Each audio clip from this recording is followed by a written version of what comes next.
Hey, what's up, nerd monsters? We got just enough time for a quickie review, so let's get it in with Ghost in the Shell starring Scarlett Johansson. So the first thing I noticed was that the world looks amazing. The special effects are mind-blowing. The environment that they created was really special, and I would have liked to explore that environment, which kind of gets to my big thing with this movie. It's an adaptation of a manga and an anime that is beloved, and they failed to make a movie that is beloved.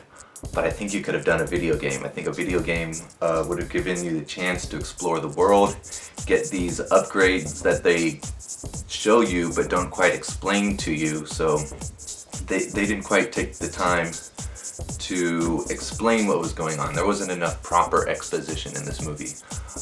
Another overall issue I had was with that, by not explaining enough, it wasn't that I couldn't follow the plot and what was going on, it just didn't quite mean enough to me. I had to come up with the reason in my brain why the scenes were connected to one another, rather than just sitting back and, oh yeah, that makes sense. It didn't quite make enough sense. So one way I might suggest watching this movie is by putting it on mute, taking a magical brownie and putting on some trance music and just enjoying the visual spectacle for what it is. And you know, the music in the soundtrack was kind of lame too. So you don't even need the soundtrack. Just put on your own music. Put on whatever you like and get into whatever mind state you want to be in and enjoy the visuals.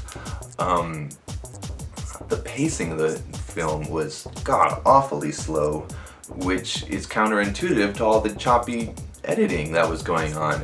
It felt like it was over 2.5 hours, even though it was less than 2. And yeah, like I said, the fight scenes had the potential to be the most exciting part, but they chop it up so much that you can't see what's going on. She's running off the wall, and then before you know, she's punching the guy, but they don't actually show the punch. They like show him falling, so you don't get a clear picture of the action, which is a wasted opportunity. Another big issue I had was with the main character, Mila. She has false memories, and she doesn't quite have her own memories, and so the motivations of the character are a little unclear, and I have trouble sympathizing. Even though she hasn't lost her humanity, she still has her human brain. She doesn't have her human experiences, and so she's a tough character to get behind. And also the organization she worked for, they didn't quite explain that too much either. Is that a government organization, or is it a secret society? Is it like Hellboy's organization where it's a little bit of both? I just didn't really know what they were presenting to me the whole time. So yeah, more exposition.